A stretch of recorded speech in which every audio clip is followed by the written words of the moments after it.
ఇంతకాలం స్వతంత్రంగా వ్యవహరిస్తూ వస్తున్న భారత్ క్రికెట్ నియంత్రణ మండలి బీసీసీఐ ఇకపై జాతీయ క్రీడా పాలన బిల్లు 2025 పరిధిలోకి రానుంది. పార్లమెంట్లో కేంద్ర సర్కారు జాతీయ క్రీడా పాలన బిల్లును ప్రవేశపెట్టనుంది. బీసీసీఐ ప్రభుత్వ నిధులపై ఆధారపడనప్పటికీ జాతీయ క్రీడా బోర్డు నుంచి గుర్తింపు పొందాల్సి ఉంటుందని ప్రభుత్వ వర్గాలు వెల్లడించాయి.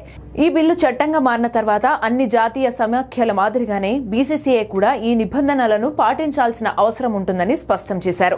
బీసీసీఐ 1926లో ఇంపీరియల్ క్రికెట్ కాన్ఫరెన్స్ లో చేరింది. అనంతరం అది అంతర్జాతీయ క్రికెట్ కౌన్సిల్ గా మారింది. ఇది భారత ప్రభుత్వ భారత జాతీయ క్రీడా సమాఖ్య పరిధిలోకి రాదు. ఎందుకంటే బీసీసీఐ స్వయం ప్రతిపత్తి కలిగిన ప్రైవేట్ సంస్థ. యువజన వ్యవహారాలు క్రీడా మంత్రిత్వ శాఖ నుంచి ఎటువంటి గ్రాంట్స్ పొందదు. 2019 సంవత్సరం వరకు బీసీసీఐని జాతీయ క్రీడా సమాఖ్యగా పరిగణించలేదు. ఇది 2020లో ఆర్టీఐ చట్టం పరిధిలోకి వచ్చింది. ప్రస్తుతానికి ఇందులో చర్చనీయాంశంగా ఉన్న ప్రధాన అంశం బీసీసీఐ ఆఫీస్ బేరర్ల వయోపరిమితి.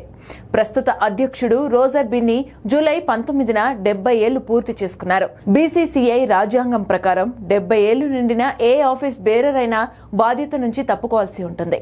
అయితే కొత్త క్రీడా బిల్లు ముసాయిదా జాతీయ క్రీడా నిర్వాహకుల గరిష్ట వయోపరిమితిని 70 నుంచి 75 సంవత్సరాలకు పెంచాలని ప్రతిపాదిస్తుంది.